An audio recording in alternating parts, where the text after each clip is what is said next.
ভবিষ্যতের প্রযুক্তি নির্ভর চ্যালেঞ্জ মোকাবেলায় বাংলাদেশ সেনাবাহিনীর সক্ষমতা বৃদ্ধি এবং আধুনিকায়নে সর্বোচ্চ গুরুত্ব দিচ্ছে সরকার। বরিশালের বাবুগঞ্জে সেনাবাহিনীর গ্রীষ্মকালীন মহড়া পরিদর্শনকালে প্রধানমন্ত্রী তারেক রহমান স্পষ্ট জানিয়ে দিয়েছেন, দেশের সার্বভৌমত্ব রক্ষায় আধুনিক প্রশিক্ষণ ও প্রযুক্তির ব্যবহারে কোনো ছাড় দেওয়া হবে না। আর এই লক্ষ্য অর্জনে সরকার সব ধরনের প্রয়োজনীয় সহযোগিতা অব্যাহত রাখবে। সোমবার বেলা ১১টায় বাবুগঞ্জের পূর্ব রহমতপুর এলাকায় মহড়া অঞ্চলে পৌঁছান প্রধানমন্ত্রী। সেখানে তিনি শত্রুপক্ষের ড্রোন শনাক্ত ও তা নিখুঁতভাবে প্রতিরোধে ব্যবহৃত অত্যন্ত আধুনিক অ্যান্টি ড্রোন মাল্টি ব্যারেল সিস্টেমের কার্যক্রম নিচে দাঁড়িয়ে পর্যবেক্ষণ করেন। বসুন্ধরা ডায়াপেন্ট এখন আরও উন্নত। এই হট এয়ার থ্রো টপশিট দ্রুত শোষণ করে সোনামণিকে দেয় কোমল অনুভূতি। যুদ্ধক্ষেত্রের আধুনিক এই প্রযুক্তির কার্যকারিতা ও কৌশলগত ব্যবহার নিয়ে সেনা কর্মকর্তারা প্রধানমন্ত্রীকে বিস্তারিত ব্রিফ করেন।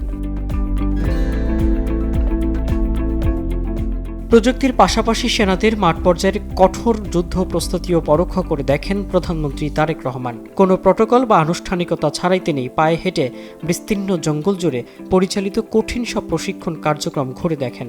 বাস্তব যুদ্ধ পরিস্থিতিতে সেনাদের রণকৌশল এবং শত্রুর উপর আঘাত হানার সার্বিক প্রস্তুতি দেখে তিনি সন্তোষ প্রকাশ করেন।